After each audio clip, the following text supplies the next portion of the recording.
Minute এখানে একটু থামেন বলেন তো আমাদের আল্লাহ বলেন আল্লাহ আমাদের নবী আমাদের কিতাব আমাদের কিবলা আমাদের নামাজ আমাদের রোজা আমাদের যাকাত আমাদের হজ মুসলমানদের সব ইবাদত এক কথা ঠিক কিনা বলে তো সবই যদি এক হয় বাংলাদেশের মুসলমান হবে এক ইনশাআল্লাহ আমরা আজকে ঘোষণা করছি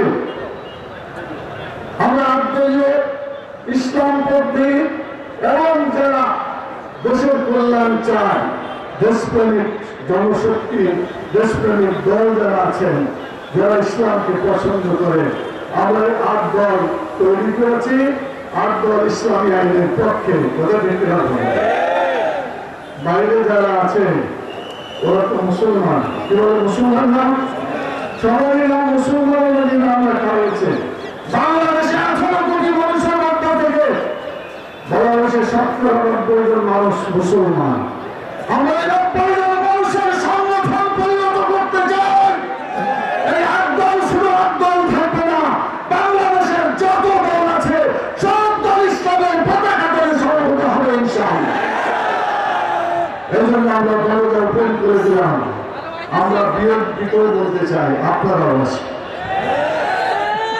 আপনারা আল্লাহকে এক বলে স্বীকার করেন আপনারা কোরআনকে মানেন কোরআনকে এক কেতাব হিসাবে আপনারাও মানেন কিন্তু দুঃখ লাগে যখন বলেন যে আমরা শরীয়তের আইনে বিশ্বাস করি না এই কথাটা বলে ভুল করে বলছে না জেনে শুনে বলছে আমার বিশ্বাস এখনো ঠিক মতো হচ্ছে কারণ এই দলের একবার কথা হয়েছিল সংবিধানে যোগ করা হয়েছে আল্লাহর প্রতি ঈমান এবং আস্থা সকল কালের মূল উৎস বলা হয়েছিল না হয় এটা যদি হয়ে থাকে তাহলে শরীয়তের প্রতি বিশ্বাস তো তখন ছিল না তাহলে এখনো থাকার কথা ভুল করে বলে বলেছেন আমি মনে করতে চাই যত বড় না হোক না কেন তোমরা করতে হবে শরীয়তের আইন অবশ্যই বাংলাদেশে চালু হবে ইনশাআল্লাহ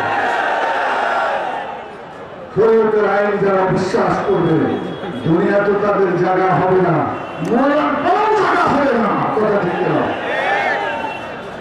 সম্মানিত ভাই এবং বোনেরা বলছে অসংখ্য লোক মাইকের শব্দ তাদের কাছে যাচ্ছে না প্রচুর মাইক ধরে আমি যে কথা বলতে চাই সেটা হলো আমরা চেয়েছি 54 বছর আমরা শান্তি পাই নাই আমরা শান্তি প্রতিষ্ঠা করতে চাই ইসলাম মানে একটা কোনো শান্তি আরেকটা অর্থ হল পরিপূর্ণভাবে আনুগত্য করা মানুষ যখন আল্লাহর আইনে পরিপূর্ণভাবে আনুগত্য করবে তখন দেশে শান্তি প্রতিষ্ঠা হবে কথা ঠিক কিনা হবে আল্লাহর কোরআন রাসূলের সুন্নাহ ভুল বুঝে হবে না কেউ কেউ বলে থাকেন কোরআনের আইন মানে তাহলে হাদিসের আইন মানেন না আল্লাহ তাআলা পরিষ্কার বলেছেন রাসূল সাল্লাল্লাহু আলাইহি ওয়াসাল্লামকে মানার জন্য তিনি নির্দেশ দিয়েছেন অতএব কোরআন মানার অর্থ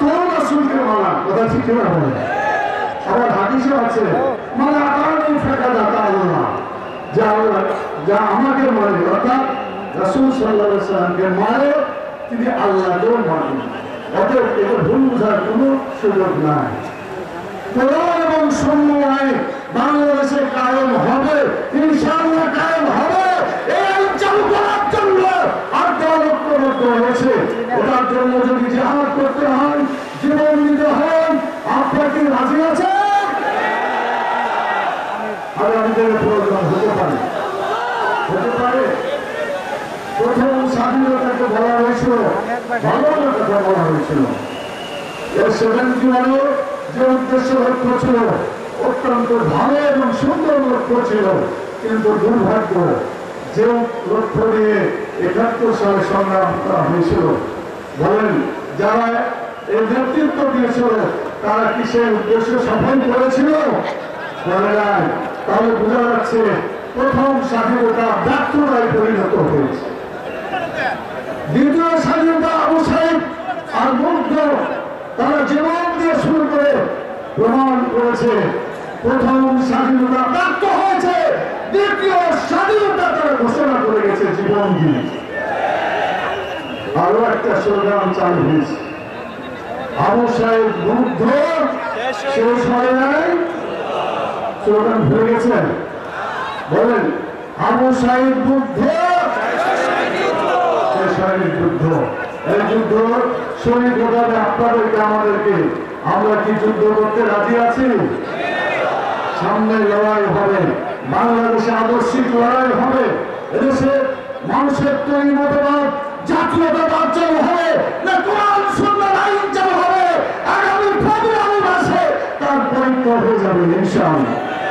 আপনাকে আল্লাহর আইনকে বিজয়ী করে মানব রচিত মতবাদকে ব্যর্থ করতে চেষ্টা করার জন্য কি প্রস্তুত আছেন?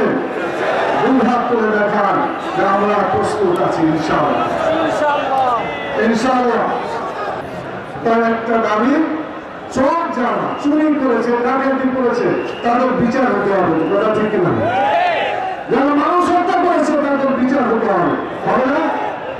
এখন কেউ কেউ বলছে আমরা ক্ষমতায় গেলে সব বিচার উঠিয়ে দিই, বলছে না? বলছেন এটা হলে যারা অপরাধীদেরকে সমর্থন করে, তাহলে অপরাধ যে করে আর অপরাধীদের যে সমর্থন করে, এরা কি আলাদা হলো না এক হয়ে গেল?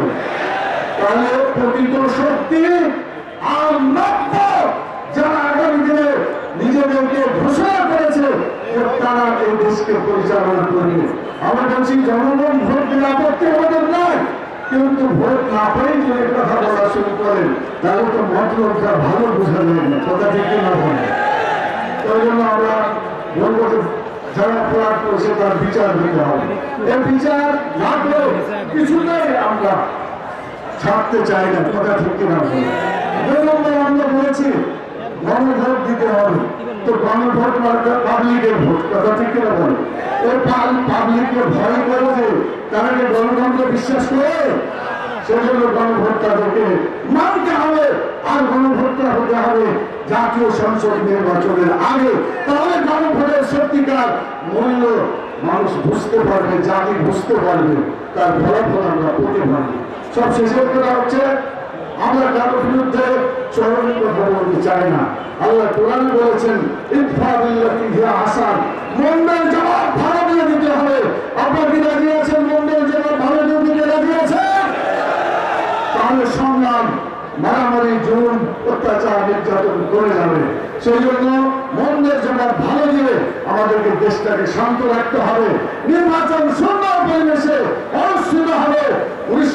2014, 2018, 2024 স্টাইলের মতো এই ধরনের নির্বাচন আমরা চাই না। কথা ঠিক না বলে, সেজন্য সত্যিকার যাতে গণতন্ত্র হয়, মানুষের হক প্রতিষ্ঠিত হয় এবং মানুষের অধিকার যাতে বাস্তবায়িত হয়, সেজন্য বর্তমান প্রধান উপদেষ্টাকে আমাদের 5 দফা দাবি মেনে নিয়ে এই দেশকে সুন্দরভাবে নির্বাচন উপহার দেওয়ার জন্য আহ্বান জানিয়ে আপনাদের অসংখ্য ধন্যবাদ জানিয়ে যারা বিভিন্ন জায়গা থেকে এসেছেন সকলকে আন্তরিক ধন্যবাদ জানিয়ে আমার কথাকে শেষ করছি। আল্লাহ তাআলা যেন আমাদেরকে দয়া করে, মেহেরবানি করে মানুষের আগের জীবন থেকে রক্ষা করেন। মানুষের তৈরি বর্তমান বাংলাদেশে 54 বছর শাসন করেছে, কিন্তু মানুষের মুখে হাসি ফুটাতে পারে না। মানুষের দুঃখ দুর্দশা দূর হয় না। অনেক কষ্ট বাংলাদেশের মানুষ 54 বছর কাটিয়েছে। আমরা বাংলাদেশের মানুষের ভাগ্যের পরিবর্তন করতে চাই। আপনারা কি রাজি আছেন ভাগ্যের পরিবর্তন করতে? তাহলে কি মানুষের আইনকে আপনারা চলতে দেবেন? আমরা এখন থেকে বাংলাদেশে জাতীয় সংসদ সহ, সচিবালয় সহ সকল শিক্ষা প্রতিষ্ঠান, সকল ধরনের যত প্রতিষ্ঠান আছে, সকল প্রতিষ্ঠান শুধুমাত্র কেবলমাত্র একমাত্র আল্লাহর আইন দ্বারা পরিচালিত হবে। ইসলাম বিরোধী কোন আইন এখানে চলতে পারবে না। যদি আপনারা একমত হয়ে থাকেন তাহলে আপনাদেরকে বলতে চাই, এই হাত দুটা দিয়েছে কে বলে? হাত দুটা কে দিয়েছে? শব্দটা যদি আল্লাহর হয়, এর হাত দিয়ে আমরা শিল মারব কি মানুষের আইনের পক্ষে না আল্লাহর আইনের পক্ষে? যারা যারা আল্লাহর আইনের পক্ষে শিল মারবেন হাত হাত। আল্লাহকে দেখেন ময়মনসিংহ বিভাগীয় সমাবেশে আল্লাহ তাআলার কাছে আমরা